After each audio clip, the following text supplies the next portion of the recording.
kehadirat Allah Subhanahu wa Ta'ala yang selalu memberikan kita kesempatan sholat subuh bersama. Salat dan salam semoga tercurahkan pada junjungan kita Nabi Muhammad sallallahu alaihi wasallam.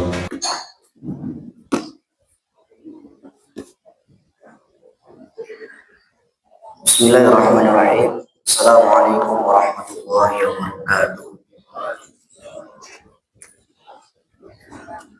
Alhamdulillahi rabbil alamin. Wassalatu wassalamu ala asyrafil anbiya'i wal mursalin wa ala alihi wa sahbihi wa man tabi'ahum bi ihsanin ila yaumiddin. Asyhadu an la ilaha illallah wahdahu la syarika lah wa asyhadu anna Muhammadan 'abduhu wa rasuluhu la nabiyya ba'dah. Allahumma shalli wa sallim wa barik ala Muhammadin wa ala alihi wa sahbihi wa sallim. Alhamdulillahirabbil alamin. Tidak henti-hentinya marilah kita memanjatkan rasa puja dan puji syukur kita kepada Allah Subhanahu wa taala, di mana sampai detik ini Allah Subhanahu wa taala masih memberikan begitu banyak sekali karunia dan nikmatnya kepada kita, sehingga pada pagi hari ini kita bisa bersama-sama melaksanakan sholat subuh secara berjamaah dan dilanjutkan bersama-sama menuntut ilmu, mempelajari, mentadabburi kisah perjalanan hidup Rasulullah SAW. Maka mudah-mudahan niat baik kita mulai dari tadi, dari rumah menuju Masjid Az-Zikra yang insyaallah dengan keberkahan ini dicatat oleh Allah Subhanahu wa taala sebagai berat amal soleh kita di hisab. Amin ya rabbal alamin. Salawat beriring salam mudah-mudahan senantiasa tercurah limpahkan kepada Rasulullah Muhammad sallallahu alaihi wasallam beserta para keluarga, para sahabatnya, dan semoga kepada kita yang senantiasa berharap syafaatnya di yaumil qiyamah. Amin ya rabbal alamin. Bapak Ibu jamaah yang dirahmati Allah Subhanahu wa taala, pada pertemuan sebelumnya kita telah selesai membahas tentang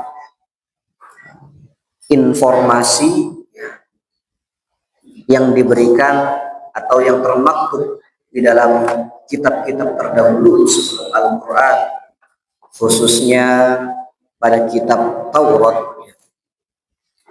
yang dimana Allah Subhanahu wa taala sudah memberikan informasi di dalam kitab tersebut yang ditujukan kepada Nabi Musa alaihi salatu wassalam. Maka insya Allah pada pagi hari ini kita akan membahas pada pembahasan yang baru, yaitu tentang peristiwa permulaan wahyu itu diberikan kepada Nabi Muhammad sallallahu alaihi wasallam. Di dalam kitab ini disebutkan bidul wahyi, permulaan wahyu. Lamma balagha alaihi salatu wassalam sinnul kamal wa hiya arba'una sanah. Ketika Rasulullah sallallahu alaihi wasallam mencapai usia, di sini disebutkan sinnul kamal, usia kesempurnaan, dan usia kesempurnaan itu berapa? Hiya arba'una sanah, yaitu adalah 40 tahun. Bapak Ibu jamaah yang dirahmati Allah Subhanahu wa taala, mengapa kemudian usia 40 tahun ini disebut dengan sinnul kamal? Kenapa usia 40 tahun ini disebut dengan usia kesempurnaan? Karena para ulama mengatakan bahwa usia 40 tahun itu adalah puncaknya kematangan emosional seseorang. Bahkan usia 40 tahun sendiri disebutkan secara eksplisit di dalam Al-Quran, di dalam surat Al-Ahqaf ayat yang ke-15, Allah Subhanahu wa taala berfirman, hatta idza balagha ashuddahu wa balagha 40 sanah. Di awal ayatnya Allah mengatakan, wassaynal insana biwalidayhi ihsana hamalathu ummuhu kurha wa wada'athu kurha wa hamluhu wa fisaluhu 30 syahra hatta idza balagha ashuddahu wa balagha 40 sanah. Wassaynal insana biwalidayhi ihsana, dan kami memerintahkan pada manusia untuk berbuat baik kepada orang tua. Hamalathu ummuhu kurha wa wada'athu kurha, karena ibunya telah mengandung dengan susah payah, wa wada'athu kurha, dan melahirkan juga dengan susah payah. Wa hamluhu wa fisaluhu 30 syahra, kemudian setelah melahirkan, seorang ibu itu mengandung kemudian menyapihnya selama 30 bulan. Hatta idza balagha ashuddahu wa balagha 40 sanah, sehingga apabila seorang anak ini telah dewasa, telah mencapai usia 40 tahun, dilanjutkan di ayatnya, qala rabbi auzi'ni an ashkura ni'mataka allati an'amta 'alayya wa 'ala walidayya. Maka berdoalah dengan doa auzi'ni, rabbi auzi'ni an ashkura, ya Allah berikanlah kepadaku suatu anugerah, an ashkura, agar aku dapat mensyukuri, ni'mataka allati an'amta, nikmat yang telah engkau berikan, wa ala walidayya, nikmat yang telah engkau berikan kepadaku dan kepada orang tuaku. Jadi usia 40 tahun sendiri memang usia yang istimewa, Bapak Ibu jemaah yang dirahmati Allah Subhanahu wa taala. Kalau tadi para ulama menyebutkan usia 40 tahun adalah puncak kematangan emosional seseorang di usia 40 tahun juga, jika dikaitkan dengan siklus atau perjalanan hidup Nabi, maka sudah 2/4 manusia itu hidup. Kalau Nabi Muhammad SAW meninggal di usia 63 tahun, maka di usia 40 tahun itu 2/4-nya siklus hidup seorang manusia.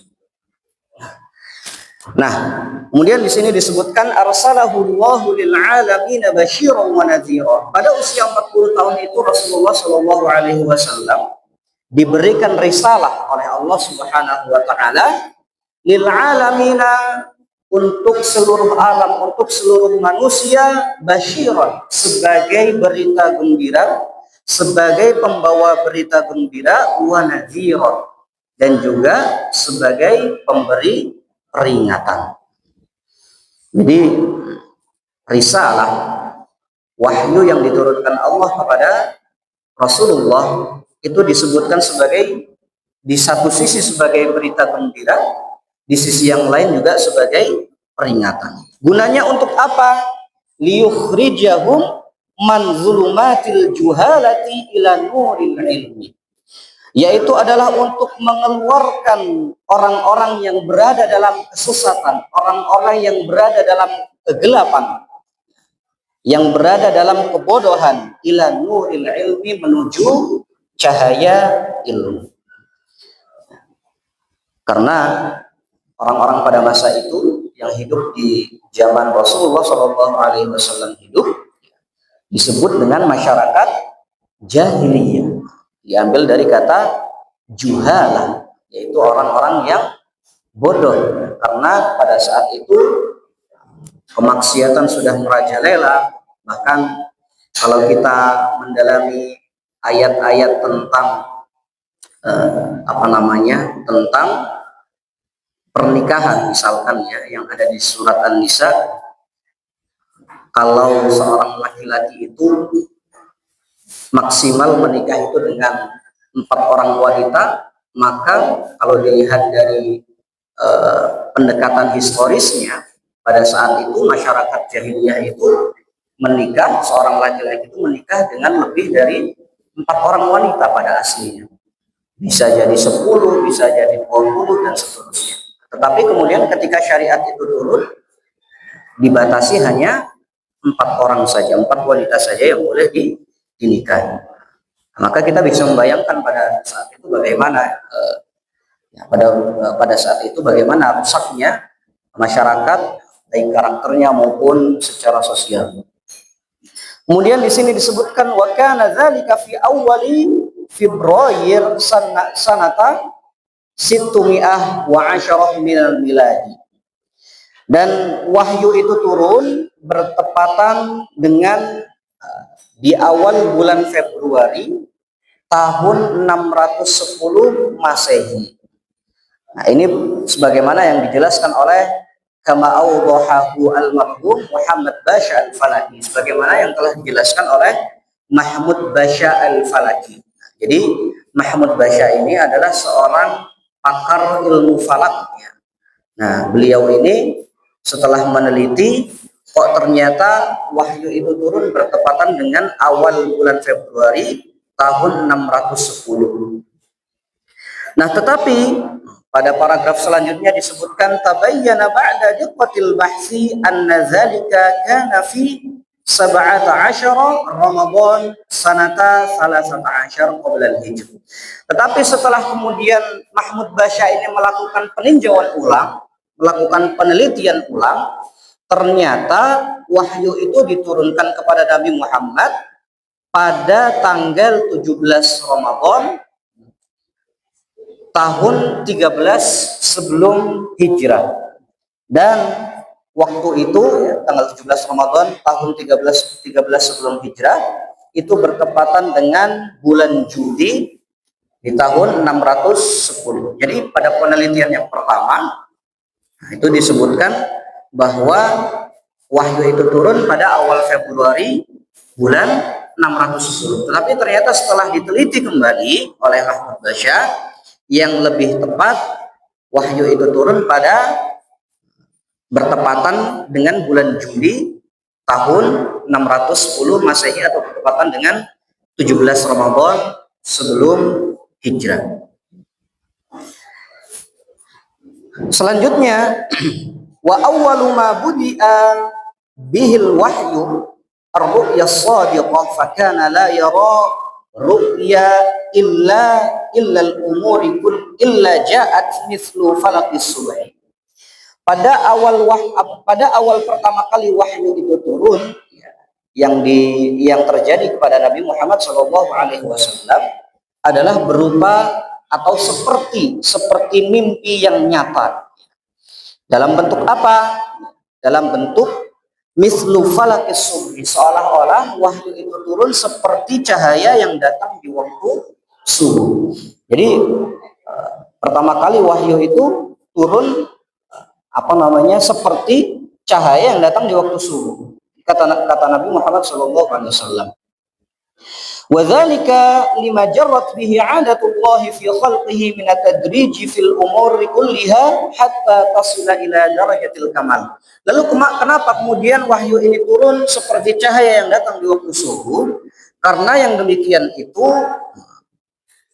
adalah kebiasaan, atau wahyu yang turun dengan seperti itu adalah hal-hal yang biasa yang diberikan atau yang dilakukan oleh Allah Subhanahu wa taala kepada para nabinya, yaitu dengan at-tadrij, yaitu dengan step by step, atau tidak secara langsung wahyu itu diturunkan, tetapi sedikit demi sedikit sampai wahyu itu turun secara sempurna, hatta ila tasila ila darajatil kamal, sedikit demi sedikit. Wa min aswabi jiddan 'alal bashari talaqqiyal wahyi minal malaki li awwali marrah. Karena kenapa? Karena wahyu yang pertama kali turun kepada seorang nabi, itu mereka akan merasakan kesusahan ketika menerima wahyu tersebut dari malaikat. Tsumma hubbiba ilaihi alaihi salatu wassalam al-khala. Nah, ketika itu Nabi Muhammad SAW ini sudah diberikan rasa kegemaran oleh Allah untuk senantiasa pergi ke tempat yang sepi. Dalam hal ini beruzlah, menyendiri, kemudian bertahanus, beribadah di dalam sebuah gua. Untuk apa? Liyata'abbada an zulumati hadzal alam, untuk merenungi tentang rusaknya masyarakat yang ada pada zaman itu. Kemudian dilanjutkan, wa yanqati'una 'anil khalqi ila Allah fa inna fil 'uzlati safa'as sarirah. Kenapa kemudian Allah itu memberikan petunjuk kepada Nabi Muhammad untuk pergi ke tempat yang sepi, kemudian untuk menyendiri, merenung di sana?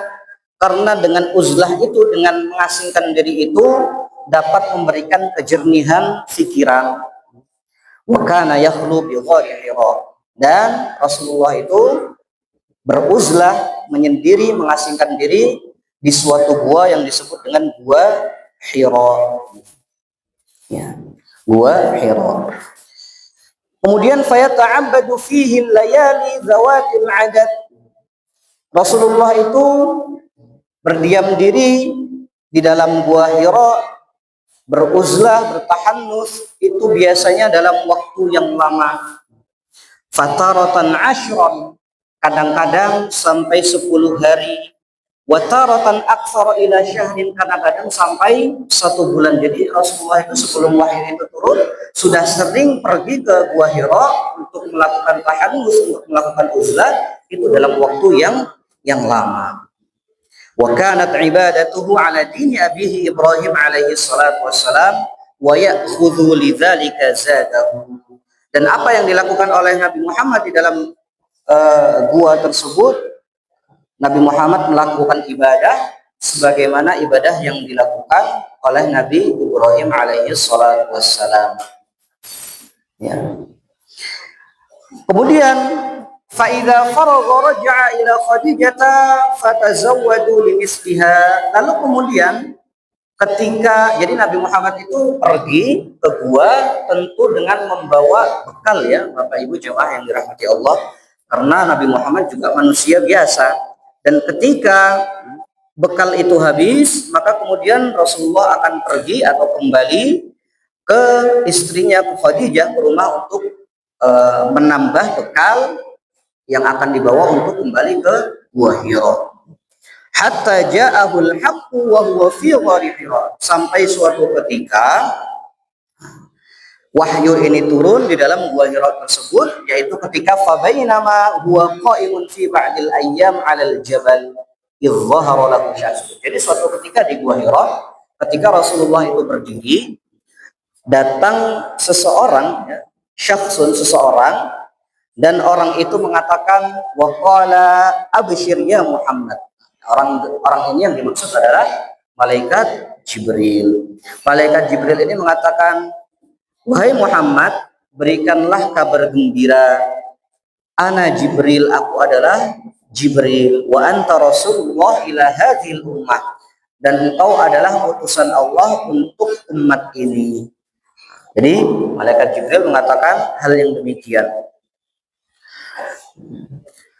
Lalu kemudian beliau melanjutkan, summa qala lahu iqra. Malaikat Jibril mengatakan, wahai Muhammad, iqra, bacalah.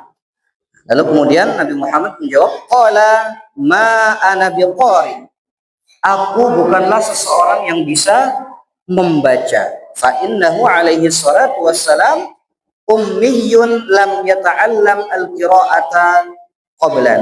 Karena Nabi Muhammad sallallahu alaihi wasallam itu seseorang yang ummi, seseorang yang tidak bisa membaca dan menulis. Nah, Bapak Ibu jemaah yang dirahmati Allah Subhanahu wa taala, jadi pada zaman itu, ya, pada zaman Rasulullah itu hidup, standar kepandaian seseorang itu bukan dilihat dari orang yang bisa membaca dan menulis. Jadi standar kepandaian, kepintaran seseorang pada saat itu disandarkan kepada para penyair. Tetapi penyair yang seperti apa? Penyair yang ketika dia melihat sesuatu yang indah, ketika melihat sesuatu yang istimewa, maka penyair itu bisa langsung membuat untayan-untayan syairnya seketika pada saat itu. Jadi orang yang dianggap pandai pada saat itu adalah penyair yang ketika melihat sesuatu yang indah, dia langsung bisa mengucapkan untayan-untayan syairnya yang indah tentunya pada saat itu juga. Nah, itu dianggap standar kepandaian seseorang pada saat itu. Nah, penyair yang dia melihat sesuatu yang indah kemudian sebentar, saya ingin ngambil bolpen sama kertas dulu, saya ingin bikin puisi misalnya, saya ingin bikin syair. Nah, ini bukan dianggap penyair yang pandai, karena dia harus mikir dulu. Penyair yang hebat itu penyair yang bisa langsung membuat untayan syairnya pada saat itu juga tanpa menulis, tanpa berpikir kontan secara langsung seperti itu. Maka penyair yang seperti ini dianggap penyair yang pandai. Sehingga membaca dan menulis itu bukan standar pintaran, bukan standar kepandaian pada zaman masyarakat jahiliyah pada saat itu. Sehingga orang yang tidak bisa membaca dan menulis itu dianggap biasa. Penyair yang tidak bisa membaca dan menulis itu dianggap biasa. Karena yang pandai itu yang seperti itu. Orang yang bisa bikin syair secara langsung, secara refleks, tidak perlu berpikir dulu, tidak perlu menulis terlebih dahulu. Makanya Rasulullah itu termasuk salah satu orang yang ummi, orang yang tidak bisa membaca dan menulis, dan ini nantinya akan menjadi hujjah bahwa Al-Quran itu benar-benar diturunkan oleh Allah Subhanahu wa Ta'ala kepada Nabi Muhammad.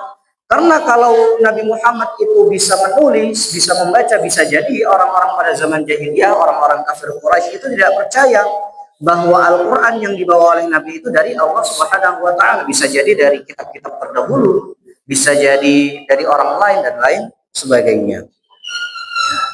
Lalu kemudian selanjutnya fa'akhadhahu faghattahu bin namti alladhi kana yanamu alaihi hatta balagha minhul juhda.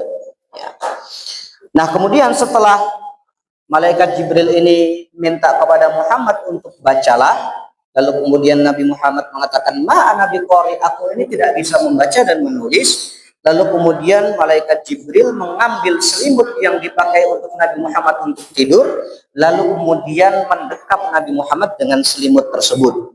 Sampai-sampai Rasulullah itu merasa sesak dengan dekapan yang dilakukan oleh malaikat Jibril yang pada saat itu berbentuk atau sedang berwujud sebagai manusia. Tsumma arsalahu, kemudian Rasulullah diminta untuk membaca lagi, faqala iqra, bacalah.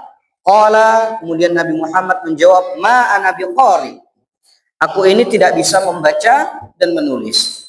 Fa akhadhahu faghattahu tsaniyah tsumma arsalahu, kemudian untuk yang kedua kalinya malaikat Jibril ini mendekap Nabi Muhammad sallallahu alaihi wasallam dengan dekapan yang sangat kuat. Faqala iqra, kemudian untuk ketiga kalinya malaikat Jibril meminta atau memerintahkan kepada Nabi Muhammad untuk bacalah. Qala ma ana biqari, lalu kemudian Rasulullah kembali menjawab bahwa aku tidak bisa membaca. Fa akhadhahu faghattahu ats-tsalitsah, kemudian untuk ketiga kalinya malaikat Jibril mendekap Nabi Muhammad dengan kuat. Faqala, lalu kemudian Nabi Muhammad menjawab, iqra bismi rabbikal ladzi khalaq, khalaqal insana min 'alaq, iqra wa rabbukal akram alladzi 'allama bil qalam 'allamal insana ma lam ya'lam. Jadi untuk ketiga kalinya ketika Rasulullah itu diminta untuk membaca, lalu kemudian Rasulullah menjawab bahwa beliau tidak bisa membaca, lalu kemudian didekap lagi oleh malaikat Jibril, lalu kemudian Rasulullah baru mengucapkan 5 ayat dari surat Al-Alaq yang sudah sangat terkenal ya. Kalau 5 ayat ini adalah wahyu pertama yang turun kepada Nabi Muhammad. Iqra bismi rabbikal ladzi khalaq, bacalah dengan nama Tuhanmu yang menciptakan. Khalaqal insana min 'alaq, yaitu Tuhan yang menciptakan manusia dari segumpal darah. Iqra wa rabbukal akram, bacalah dan Tuhanmu yang maha mulia. Alladzi 'allama bil qalam, yaitu yang mengajarkan manusia dengan pena, 'allamal insana ma lam ya'lam, yaitu Tuhan yang mengajarkan manusia dari yang tidak mengetahui. Jadi wahyu yang pertama turun itu sebenarnya apa perintahnya, Bapak Ibu? Kira-kira apa? Membaca, ya, membaca. Jadi wahyu yang turun pertama kali, perintah pertama kali yang turun itu kita diminta untuk membaca. Pada intinya kita diminta untuk membaca. Jadi sangat ironi apabila seorang muslim dia tidak suka membaca, baik itu membaca buku, membaca Al-Quran dan lain sebagainya. Bahkan di Indonesia ini termasuk salah satu negara yang literasinya paling rendah, yang kegemaran membacanya masyarakatnya itu paling rendah. Nah, ini bisa menjadi refleksi, bisa menjadi muhasabah bagi kita semua, khususnya kita sebagai seorang muslim, bahwa perintah pertama yang turun dari Allah kepada manusia itu adalah membaca. Maka mudah-mudahan setelah ini semuanya jadi suka membaca. Membaca apa saja, baik itu buku tentang pengetahuan atau buku yang lainnya. Kenapa? Baca? Baca WA. Ya, suka baca WA ya Pak ya. Baca WA atau baca sosial media, baca Instagram, baca Facebook dan lain sebagainya. Mungkin ini suka, mungkin orang-orang Indonesia lebih suka membaca berita di sosial media daripada membaca buku. Nah, ini juga fakta sebenarnya. Baik, kemudian kita lanjutkan lagi. Nah, setelah Nabi Muhammad SAW ini berhasil membaca wahyu yang pertama, yaitu 5 ayat di dalam surat Al-Alaq, lalu kemudian beliau faraja'a biha alaihi salatu wassalam yarjufu fu'adahu. Lalu kemudian Nabi Muhammad ini kembali ke rumahnya menemui siapa? Siti Khadijah dengan hati yang berdebar-debar, dalam kondisi masih deg-degan ya, masih deg-degan. Mimma alamma bihi minar rawi alladhi iltazamathu muqabilatal malaki li awwali marrah. Karena sebab apa deg-degannya? Karena tadi bertemu dengan malaikat untuk yang pertama kalinya, fadakhala ala Khadijah zawjahu. Maka kemudian Rasulullah ini menemui Khadijah istrinya. Faqala, lalu kemudian apa yang dikatakan oleh Nabi Muhammad pertama kali ketika pulang dari bertemu dengan malaikat Jibril? Beliau mengatakan, zammiluni Khadijah, selimutilah aku, selimutilah aku. Beliau mengatakan sebanyak 3 kali. Litazula anhu hadhil usya'rirati, supaya rasa deg-degannya itu hilang, supaya rasa kekhawatirannya itu hilang. Fazammiluhu hatta dhahaba anhu ar-raw. Maka kemudian Khadijah ini menyelimuti Nabi Muhammad sampai rasa deg-degannya, rasa gemetarnya itu hilang. Faqala li Khadijah wa akhbaraha. Lalu kemudian setelah rasa deg-degannya itu hilang, baru kemudian Nabi Muhammad ini berani bercerita kepada Khadijah. Beliau mengatakan, laqad khasyitu ala nafsi, sungguh telah menghampiriku rasa takut, li'annal malaka wattahu hatta kada yamut, karena malaikat, karena tadi aku bertemu dengan malaikat dan dia mendekapku dengan sangat kuat sampai-sampai aku ini rasanya mau mati, kata Nabi Muhammad. Walam yakul lahu alaihi salatu wassalam ilmun qabla dzalika bi Jibril wala bi syaklihi. Dan sebelumnya Rasulullah itu tidak diberitahu bagaimana tentang malaikat Jibril. Beliau tidak tahu siapakah itu Jibril, dan beliau tidak tahu bahwa yang datang itu malaikat Jibril sebelumnya ya. Sebelum kejadian tersebut, beliau tidak diberikan tanda-tanda tentang bahwa malaikat Jibril itu akan datang. Faqalat, lalu kemudian Khadijah ini mengatakan, kalla wallahi, sungguh sekali-kali tidak mungkin Allah itu dusta kepadamu. Ma yujzikallahu abadan, Allah itu tidak akan menyia-nyiakanmu selamanya. Innaka latasilar rahmi, wa tahmilul kalla wa taksibul ma'duma wa taqrid dhaif wa tu'inu ala nawaibil haqqi fala yusallitullahu 'alaika syayatin wal awham. Nah, ini untuk menguatkan Nabi Muhammad bahwa sesungguhnya engkau itu orang yang pada intinya orang yang baik. Apa baiknya? Pertama, beliau itu senantiasa menyambung silaturahim. Kemudian beliau senantiasa menolong orang-orang yang kesusahan. Ya. Maka tidak mungkin Allah itu menyia-nyiakanmu. Allah itu tidak akan membisikimu dengan bisikan waham dan setan, bisikan dari setan. Wala mira'a anna Allah ikhtaraka li hidayati qaumika wa li tata'akkada Khadijah mimma dhanathu aradat anna tatasabbat mimman lahum ilmu bihali rusul. Nah, lalu kemudian Khadijah ini setelah mendapatkan cerita seperti itu dari Muhammad, supaya percaya bahwa kebenaran itu datangnya dari Allah, maka kemudian Khadijah ini mengajak Nabi Muhammad untuk bertemu dengan seseorang yang dia itu ahli mengetahui tentang isi dari kitab-kitab terdahulu, khususnya tentang keadaan akan datangnya Rasul itu seperti apa. Ya. Maka kemudian Khadijah ini mengajak Nabi Muhammad untuk bertemu dengan seseorang tersebut, yang sebenarnya seseorang tersebut masih kerabat dari Khadijah, yaitu adalah anak dari pamannya Khadijah yang bernama Waraqah bin Naufal. Waraqah bin Naufal. Fantalaqat bihi hatta atat Waraqah bin Naufal ibnu ammi Khadijah. Suatu ketika Rasul bersama Khadijah mendatangi seseorang yang bernama Waraqah bin Naufal ibnu ammi Khadijah, dan beliau adalah anak dari pamannya Khadijah. Wa kana amran qad tanassara fil jahiliyah, dan beliau adalah seseorang yang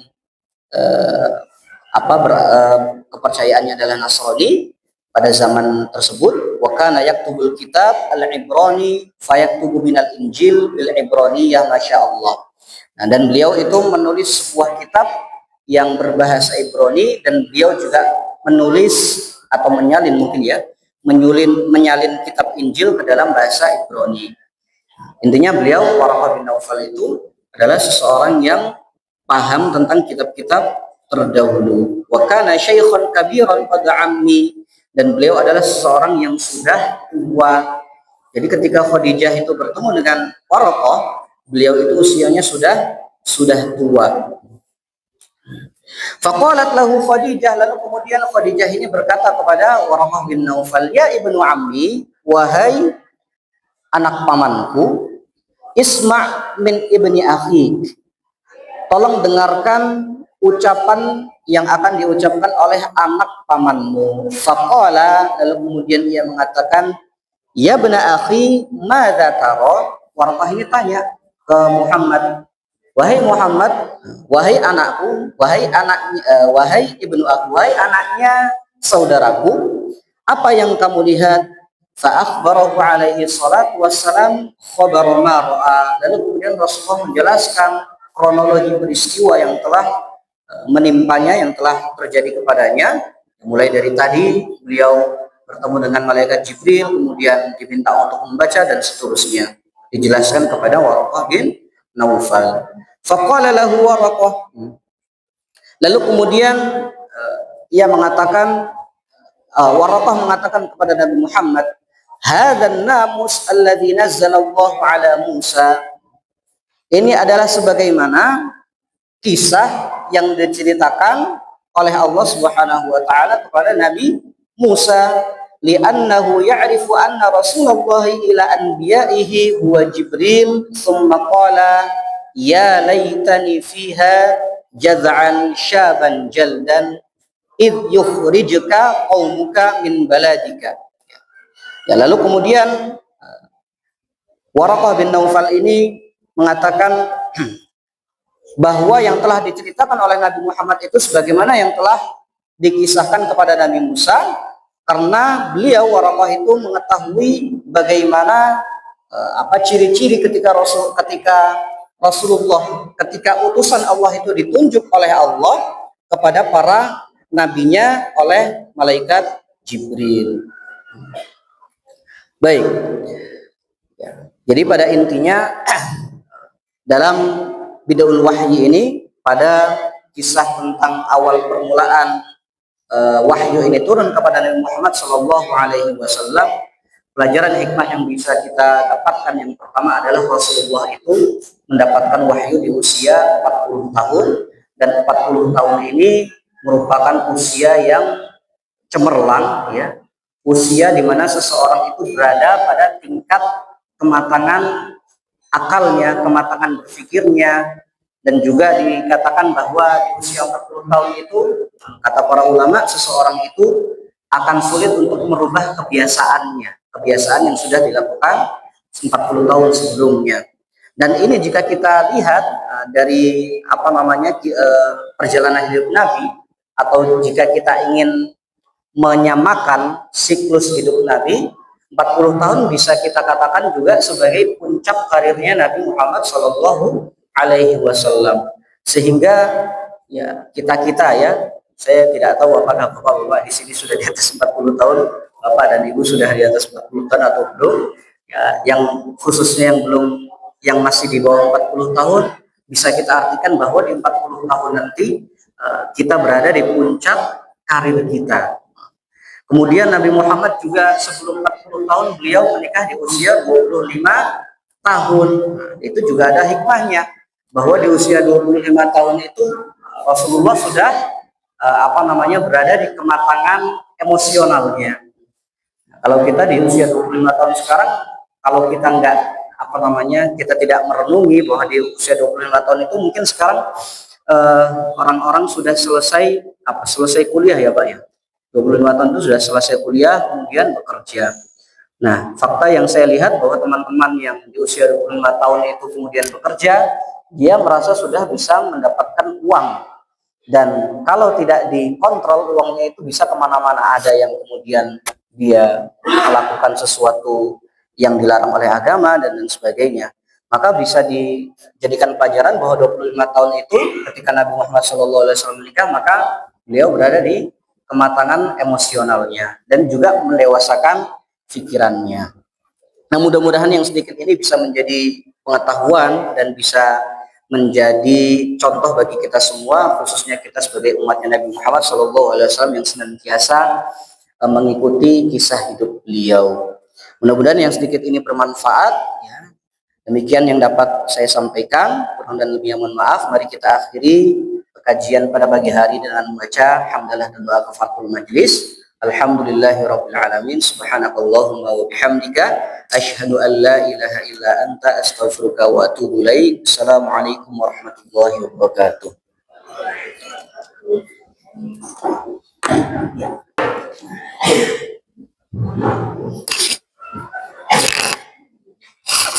Terima kasih kepada Ustaz Rausan Husnul Khuluq Asaki yang pada ini sudah memberikan tausiah. Mudah-mudahan pada Bapak Ibu dan para jamaah yang mendengarkan dengan bersama bisa menambah pengetahuan kita untuk kehidupan Rasulullah Muhammad pada waktu itu. Dan marilah sebelum kita akhiri, kami sampaikan bahwa infak pada pagi ini terkumpul 372.500 rupiah. Jazakumullah khairan katsiran. Marilah kita akhiri, kita bersama dengan baca hamdalah. Alhamdulillahirabbil alamin. Assalamualaikum warahmatullahi wabarakatuh. Waalaikumsalam. Moga Pak aturan indah silat tak perlu untuk lancar.